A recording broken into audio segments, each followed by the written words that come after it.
Okay.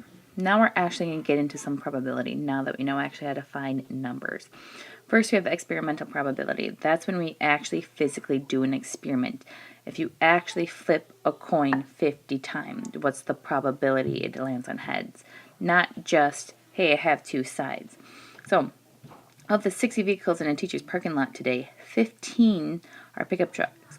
What's the experimental probability that a vehicle is a pickup truck? So when you're dealing with probability, the total always goes on bottom.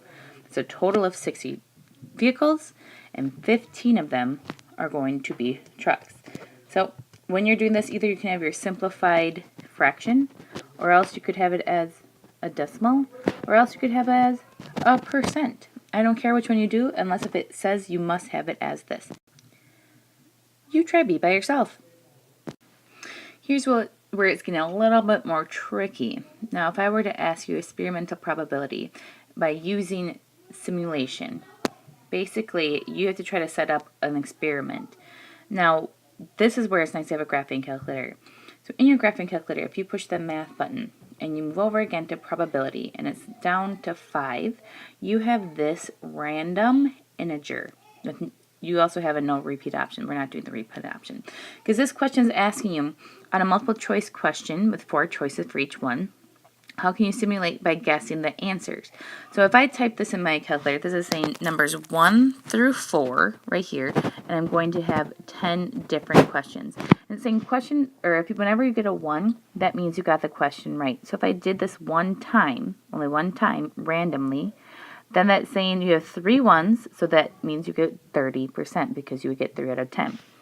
Now it's asking you, what's the probability that you will pass the test by guessing? So that means at least 6 of the 10 answers correctly. So if you do this, let's say 20 times, that's what this question's saying. Okay, do random numbers 20 times and see how many times you get 6 or more. So again, counting the number of ones, 6 or more. So if you look through these numbers, you can look through them yourself, but there's only one option where you got 6 or more. So since there's only one option, your intended outcome is on top, and by randomly doing it 20 times, it would say that there's a 5% chance. 5% chance that you would get a passing score if you were to guess on a 10-question multiple choice. That's interesting, especially since finals are coming up and multiple choice stuff, so yeah. And problem 2, what's the probability of passing if a passing score is 50% or better? So right now I want you to look at these numbers that were already created for you and look at the question with 5 ones. 5 ones. What's the probability? Theoretical probabilities. Theoretical probability is what we use more often. So if I were to draw a Venn diagram of this, it's saying here's the total options and here's my intended outcome. Theoretical probability is a lot of times with a deck of cards or with a cube.